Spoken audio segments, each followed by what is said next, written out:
Welcome to the Doctors Making a Difference podcast, where we help physicians to be empowered with the tools they need to be successful in medicine, in finance, and in life.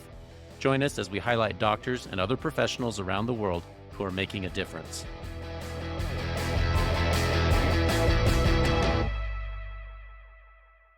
I'm very pleased to welcome our guest today, Dr. Josh Umbehr. Josh has the interesting story of not only being a board-certified family doctor and going through the training and working in his home state of Kansas, but he decided to take a little bit different path than most of us. I'm a family doctor. Josh and I were talking before we hit record. I see the complexities of medicine from that side, kind of get a full spectrum perspective of all the things that people deal with. But Josh decided to do something very interesting called direct primary care.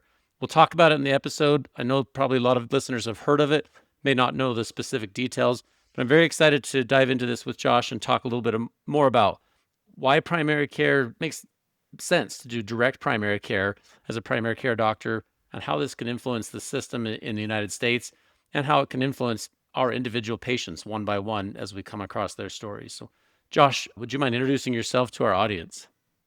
Yeah, thank you for having me on. Like you said, my name is Josh Umbehr, a family doc, born and raised in Alma, Kansas, then moved to Manhattan, Kansas for undergrad. So go Wildcats. We're house divided though, because I then went to med school at the University of Kansas. So we can cheer for K-State for football and KU for basketball.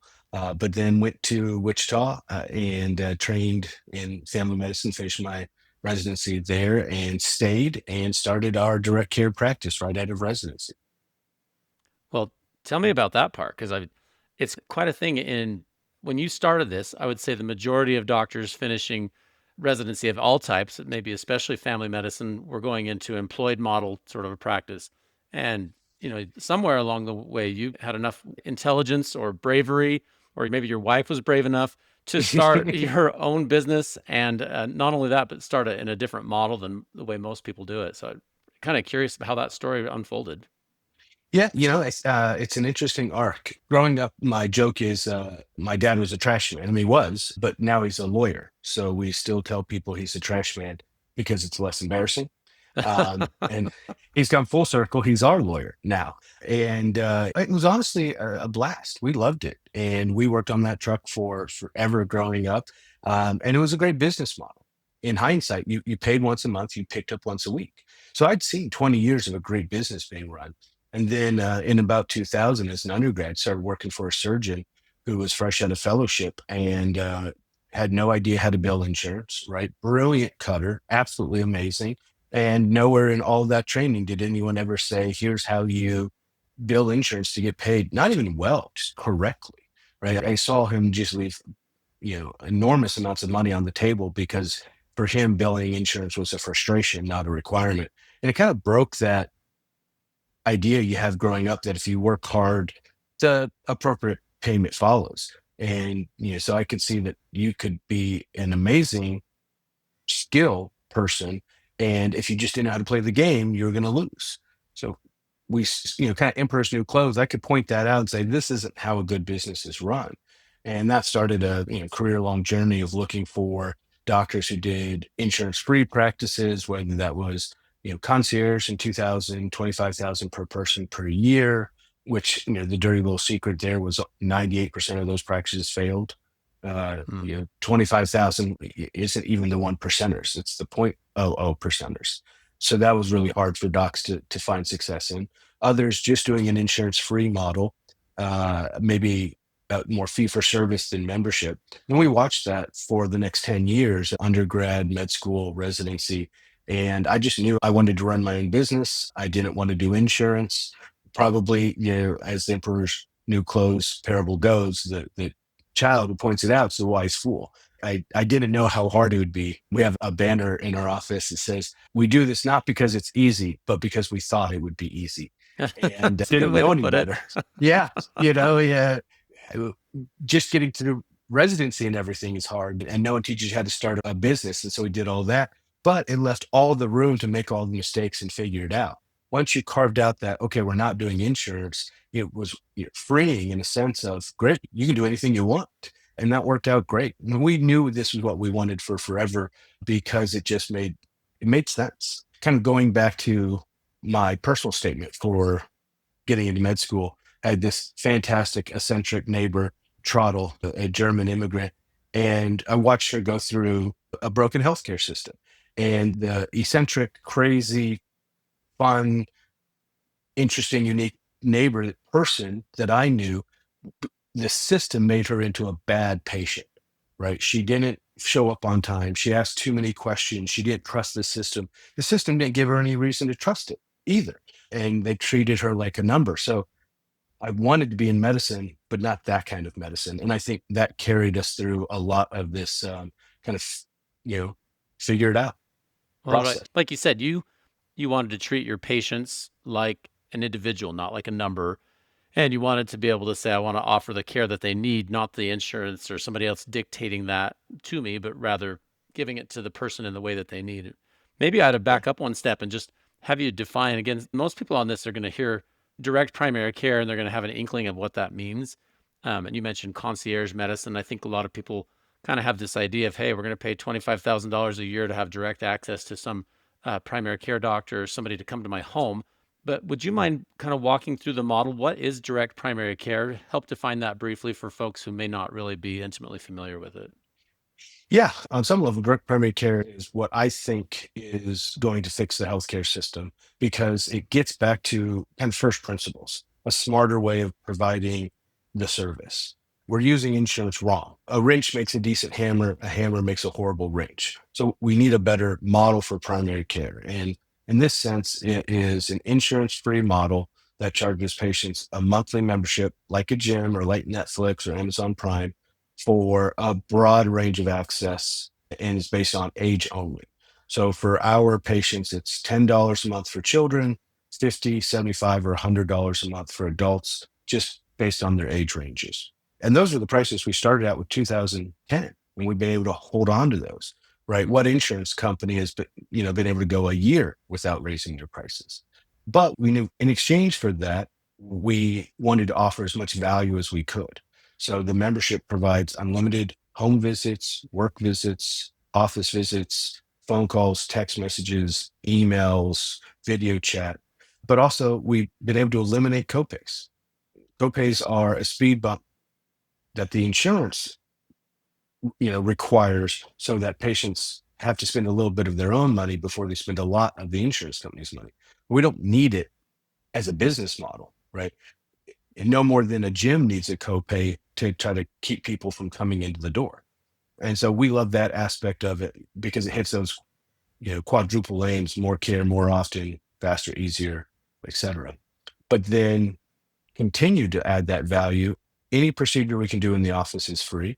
Stitches, biopsies, joint injections, we have ultrasound, although we're not as good at it as we could be. I see the residents coming out of training, they are so much more used to that than how we trained. We have a DEXA for bone density screening, body composition, et cetera, Holter monitor. And because, those procedures are all essentially extremely low cost. An EKG costs me 40 cents. The coffee in the waiting room costs 80 cents a cup.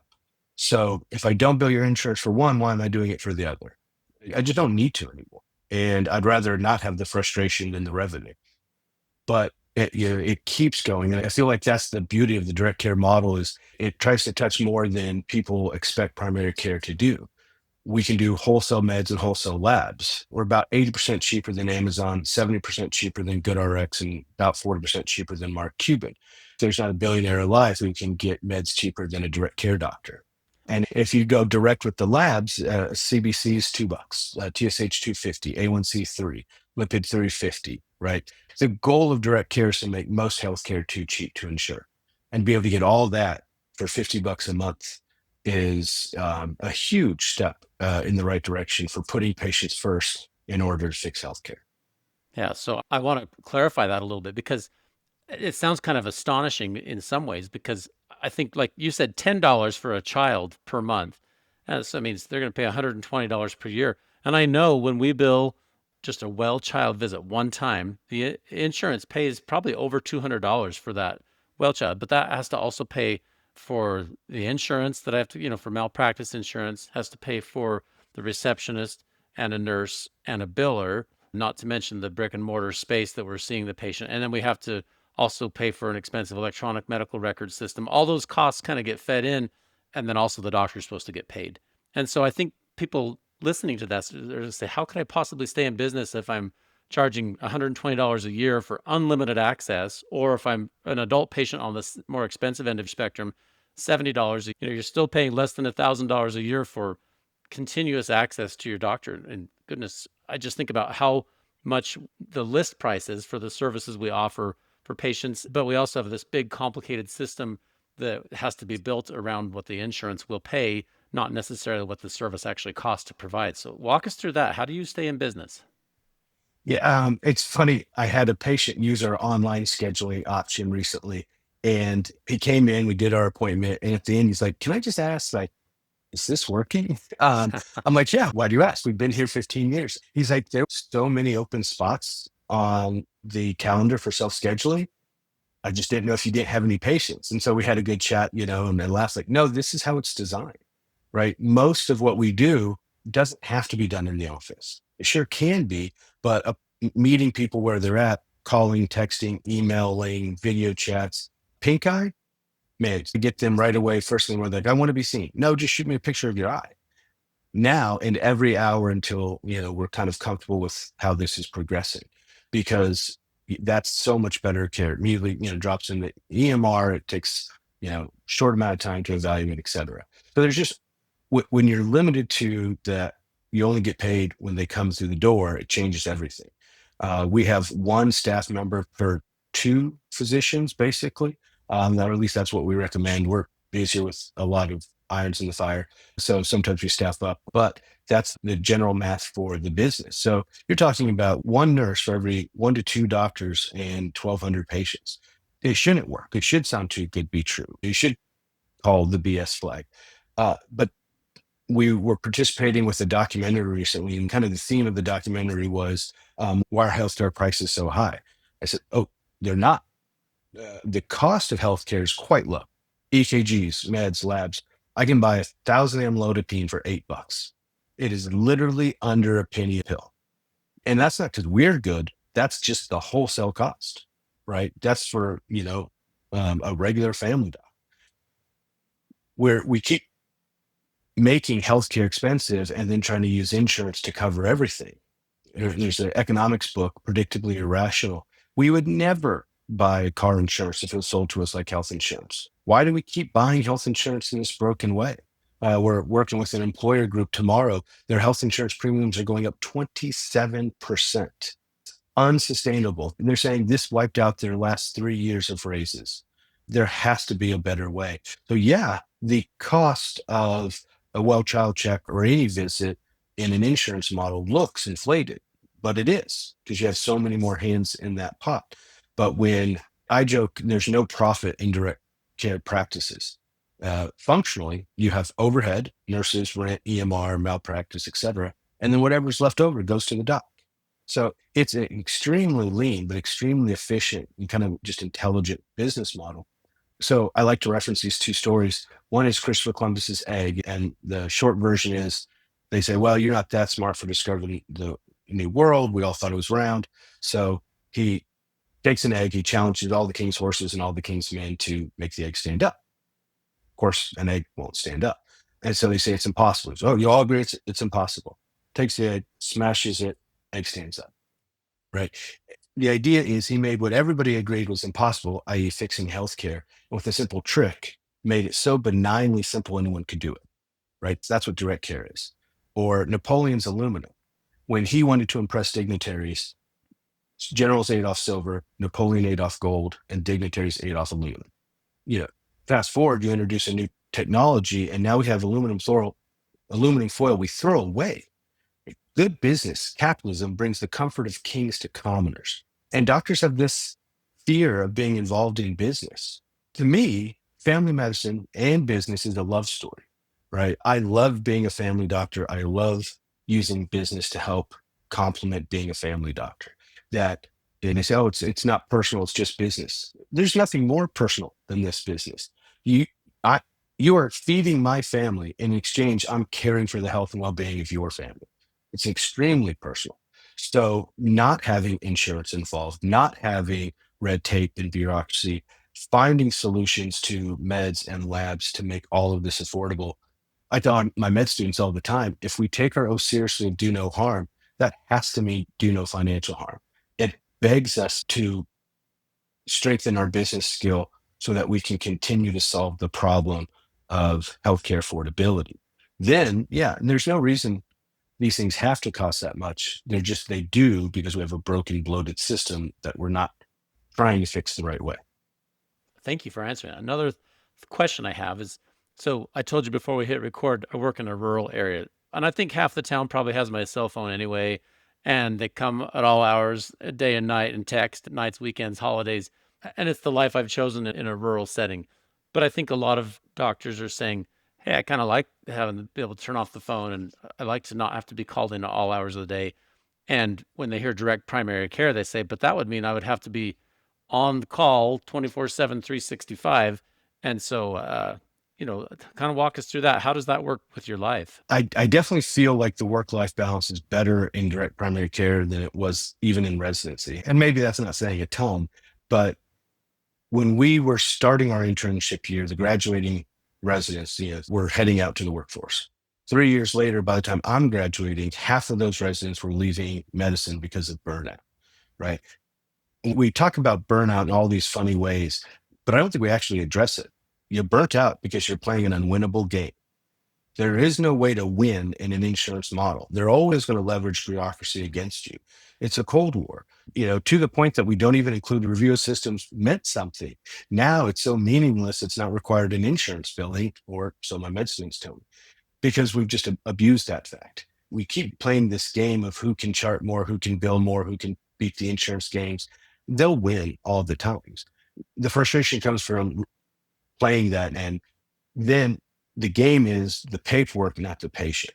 When we were med students, we were all burned, right? We were all green, wet behind the ears and newbies, but we loved patients, we loved science, we loved all of that. And that gets beaten out of us through a complex system. When you get to sit with a patient for an hour and get to know them and know their family, and like you do, I think one that brings a lot of that spark and love of medicine again. The American Academy of Family Practice has a report out, says 92% of direct care doctors are happy with their career choice, and 54% of insurance-based doctors are. So we're doing something right. I say, yeah, I'm available 24/7. I may not reply 24/7. You have patients who text late at night for refills or early in the morning, about pink eye. They don't really expect you. They know you sleep. And I think even that's fun because I was out of town Friday, Saturday, Sunday with my wife, and we went to learn how to fly fish, right? Everything relates to direct care in my world. I had no idea what fly fishing really was. And the needles are insanely small. I mean, ridiculously small because they don't want to hurt the fish. Sure, less is more, designed by subtraction. And so I have this whole article I want to write in my head of even in fly fishing, the rule is do no harm. You focus on this one process and you get in flow state. Doctors can't get in flow state because they're being interrupted every 7 minutes. We want to be with patients, not with paperwork.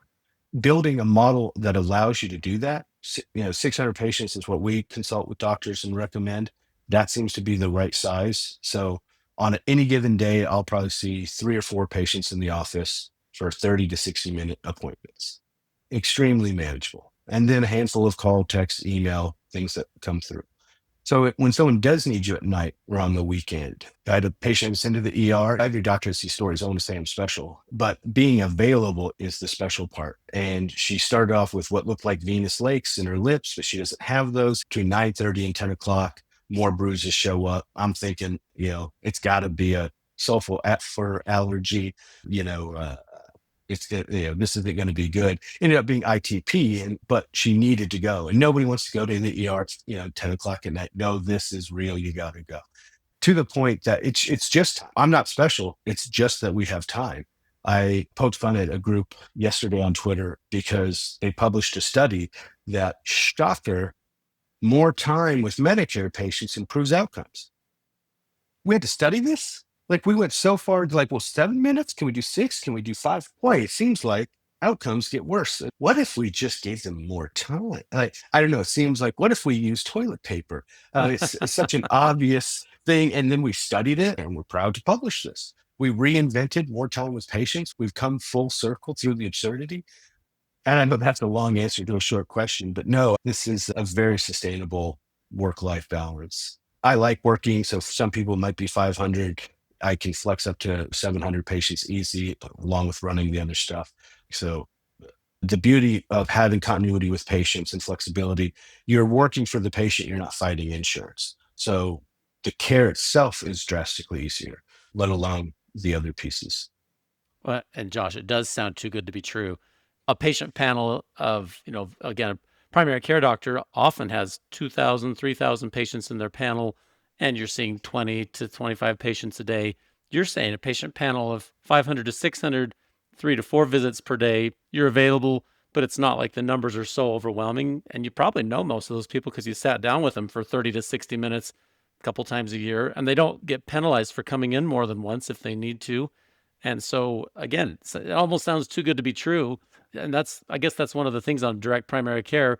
I wondered how has the insurance industry responded to direct primary care? As you've rolled this out and patients have adopted this in various locations around the United States, what's been the response to that when patients do that and they don't have necessarily a traditional insurance paying for their primary care? I mean, it is interesting. Big insurance never paid too much attention to it. And I think understandably, they were too busy doing their own thing. So with smaller groups, we always worked with Allied National out of Kansas City. And you could go in and say, look, the pitch was spend $50 with direct care to save 500 under insurance. And the smaller insurance companies were fine with that because they had to fight for the business and be creative like that. But it also gave them an edge when they could offer insurance that was 30 to 60% cheaper than a standard plan that wasn't trying to innovate. I think the big insurance could go the way of Kodak, is not because they're bad at it per se. The game they're playing is unwinnable too, because the government structure rules around how insurance companies have to spend the money essentially have a perverse disincentive for them to make anything cheaper. Technically, they'd get punished if they save too much money. The Affordable Care Act is currently written. So discouraged innovation in such a large way in an insurance model. That being said, now that it's to the point of breaking, even the insurance isn't happy. They know this isn't working. At 27% premium increase, they're going to have people just not take that insurance. Agents are getting less commission. It's harder to get and keep business. So you're seeing that squeeze kind of come at it from all directions and make everyone more pliable to find solutions. Doctors are frustrated, but they're very risky. So 15 years ago, they didn't think this would work at all. Now we had our largest national conference ever this summer with the AAFP, and it got oversold twice. And then some residents just crashed it. Who crashes a CME event? Like, no one. It wasn't standing room only, it was sitting room only. Doctors were so ready to say, okay, I've seen this work in my town. I hear it more and more. My frustration with the insurance model is higher every year, and my comfort with the direct care model being functional improves every year. So that delta makes it easy to change. I think this will be the only way to practice primary care, really any outpatient care, 5, 10 years, because we can't afford to insure it anymore. It was never logical to affordable things, but we kept doing it. So you don't beat the system, you let it kind of punch itself out. And now you're seeing a lot more insurance innovation, especially post the big, beautiful bill passing to clarify direct care and HSAs are legal. In my opinion, have always been legal. That allows employer groups a lot of flexibility now that they were kind of standing on the sidelines for. So yeah, I think DPC will grow faster now than it ever has. Yeah, I want to clarify that. For those who didn't know that, direct primary care previously was excluded, if I've got this right, Josh, excluded for paying for direct primary care fees. But with these clarifications this last year, they are included. So folks can can they use flexible spending count of dollars Yeah. to pay for it? So my little bugaboo about it was never illegal. The IRS was just quiet on it. And by all definitions of IRS document 213D and 502C, the legal definition of a medical service was any legal payment to a physician, surgeon, dentist, chiropractor, et cetera. right? It's a document written in 2003. It doesn't even mention nurse practitioners or physician assistants anywhere as a qualified medical expense, but it's a living document. It's meant to be implied that, any specialty, any training, physical therapy, speech therapy, etc., is a legal medical expense. So we always did it. We operated with, thousands of doctors for the last 15 years doing HSA, but for bigger employers, they were more afraid of the IRS than they were of their potential savings. And so now that it's confirmed legal, that it makes the larger employer groups much more comfortable. Oh yeah. So it was always being done. It's just now we know it, we got that check mark. Well, and so for folks who are listening who may have been nervous about doing this before, or if, like, I'm thinking about some of my family members that take advantage of having a direct primary care doctor as their doctor. And there's always this question, can we use flexible spending account money? Can I use my health savings account associated with the high deductible insurance? That's been legitimized 100% now.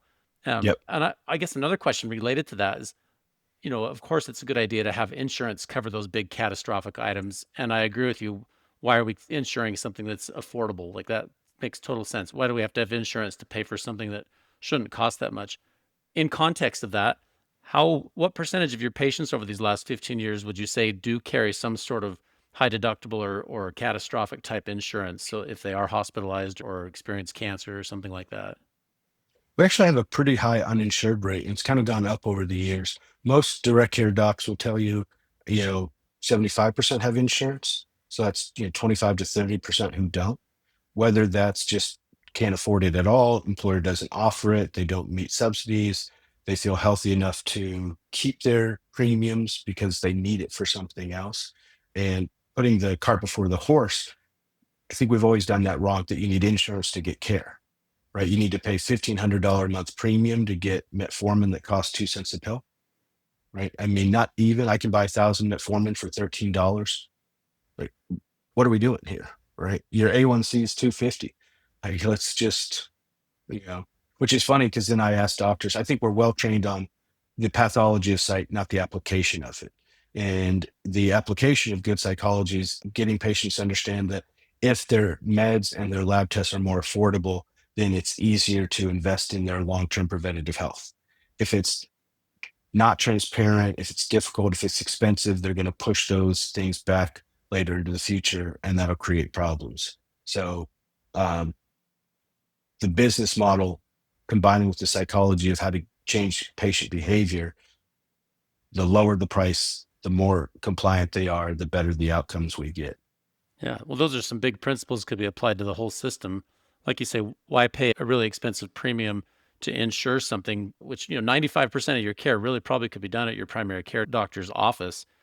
If you don't have to insure that because it's not so expensive, maybe we don't have to have insurance be this thing that's supposed to catch everything. And then you don't maybe leave quite so many people out on the back end, because I wish everybody had access to some sort of catastrophic insurance, Yeah. because you get a car wreck, you get cancer, you get some sort of horrible diagnosis, you're going to be in the hospital. It's going to cost more money. But like you say, why do you have to spend so much money just for access to be able to take care of your basic metabolic syndrome sort of diseases, where a lot of the medications, especially the ones that have been around for a while, they aren't very expensive. And the tests get marked up a lot in the labs, but truly don't cost that much for a lab to actually run the test. I think often we get sort of typecast or pigeonholed as anti-insurance because we don't take insurance here, but we're really just more pro-efficiency. I like having life insurance, car insurance, homeowners insurance. They're affordable enough, and I almost never use them. I don't want to use them. If I do, my premiums go up. We can get to a point where you make 80 to 90% of care 80 to 90% cheaper. Now, the question of insuring everybody gets so much easier because I don't really care who pays on some level. Could the government pay? Yeah, absolutely. Could charity pay? Sure. Should they pay $100 for a CBC when we can get it for two? Absolutely not. So it makes the purchasing power of the money we put into healthcare 10x better, but it also means we can cover more people less often. And I kind of had this bug about how doctors are trained to solve problems. We tend to do it in a very sort of multiple choice way. We're very good rule followers and rote thinkers and stuff like that. um, because we're not trained to. Of course, we're not going to be good at this, but like taking a problem and saying, well, why do we keep trying to insure everything? Right. Somebody asked, how do you fix healthcare? Give everybody insurance. No, you can't just keep spending money indefinitely on it, right? That's not the answer. The answer is often behind us. If we studied how other things get discovered or innovated, it's usually going in a completely different direction than the rest of the group is. And so the problem to solve is that we want people to use less insurance. And doctors struggle with that because the general way we thought for forever is more insurance is more better, right? If I could just get that poor person insured, then I could get them everything they need. And that's true on some level, but then higher taxes. That's harder on small businesses. Then people have to stay in jobs. Like we have the dog that doesn't bark type things where we don't appreciate that there's a significant financial harm to patients and their families and their lives if we keep trying to just use this blunt tool of insurance for everything. Where, and yeah, it sounds a little too good to be true. We want our cake and eat it too. We want more care more often, cheaper, better, faster, easier. But I mean, I've got a supercomputer on my wrist that has more computing power than went to the moon with because of good innovation, right? So we shouldn't be so afraid to say that can't be done. We should say, how could it be done? And explore that. And now, if you can get the metformin for them, then you don't care who pays. The church could pay, the government could pay, their family could pay, but it's 98% less than if we insure it. And we keep problem solving like that. Uh, I think we just got to be better about that because insurance isn't the best way families can spend their money, right? If they're in debt, they could get out of debt. They could start a business. They could invest in their future. There's a lot that can happen if we lower the cost of health insurance premiums. We're not really trained to think in that way. It seems counterintuitive. Like buying the fake diamond for your engagement feels wrong to say you have less insurance. We want you to have the right size of insurance. Liberty car insurance. Pay for what you need. You see these kind of ideas everywhere else, but not healthcare. If we decrease the cost of healthcare by 80%, we can insure everybody for a fraction of the price that we're doing now. And then we can do all kinds of good with the money left over. On a $4 trillion system, the math works out pretty well. And I know it's shocking, but we could probably save $2 trillion out of the healthcare system. Economist Sean Flynn, in a book, The Cure That Works, written about this. Another MIT economist, MacArthur Genius Grant Award winning economist, has a book, Risky Business, How Insurance Companies Fail. They see how much waste there is in the system. Everybody agrees healthcare is broken. When you say, but I can get that medicine 99% less. Seizure medicine at Walgreens, $108 cash price out the door. Our cash price, $1.32 to the patient. Make it make sense, right? And then people say we can't fix healthcare. It just, yeah, the numbers are too big. I'm often told if you just lowered the price 30%, more people would believe you and more people would probably try to buy it. And ironic, but probably true. No, thank you for your reflections. I mean, I think these kind of conversations need to happen nationwide at the grassroots level, and then our lawmakers, need to look at it as well because there's so many third-party people with their fingers in the pie, so to speak. The insurance companies have a lot of incentives, and the pharmaceutical industry does, and the hospital associations, and everybody that has anything to do with our current model has a reason where the inertia says don't change it because we're profiting from this or it's working. If it ain't broke, don't fix it, that kind of thing. But I think you're arguing, hey, it is broken. It does need to be fixed so that this is sustainable for our kids, for the next generation. And we talked about on this podcast quite a bit, leaving medicine better than we found it. And what you're talking about, Josh, is a way that could possibly happen where we say we make primary care really the home for the majority of your healthcare. 80 to 90% of your needs are going to happen there. And you can go, like you said, more often to longer visits, whatever you need without this big disincentive to go get care. I think it could make a huge difference if this was implemented at larger scale for other people. The sad part is kind of our self-limiting lack of imagination that we can fix this. We have a private space race across multiple billionaires. We now have reusable rockets. We now have more satellites, self-driving cars before we got affordable healthcare. It doesn't, it's so wild, but that's what they chose to fix, right? And because healthcare is weird and broken, but they believe we can get to Mars. Well, what kind of healthcare are they going to get on Mars, right? They're going to find the Blue Cross network? No, they're going to have a paid doctor communicating with them, etc. And what do rich people do? What do athletes do? You think they wait in line for insurance? No, they just pay a lot for it. And satellite phones used to be expensive too. And now my watch has a phone. These things get much cheaper. We just have to have the imagination to think that it can be done. And yet we can leave healthcare better than we found it. And I think we can empower family medicine. Now we touch unlimited visits, telemedicine, procedures, medicines, labs, durable medical equipment, cash price radiology, normally 80% less. We do doctor to doctor telespecialty consults. So I can call up a dermatologist, talk doctor to doctor, $35. I get a dermatology opinion in 1 to 2 days, right? It costs me more in staff time to have my nurses futz with the local dermatologist who won't see him for 6 months, right? So skip it, play a different game, invent a solution. We have the bet. Yeah, there's a great book. Everybody's probably familiar with Simon Sinek, Start With Why. I tell my med students, we have the best why in the world. We have patient care. Anything we do drastically improves their lives. And anything that we can recreate, we can share with other clinics, other direct care practices, direct specialty care, and pass along best practices. We are truly only limited by our imagination.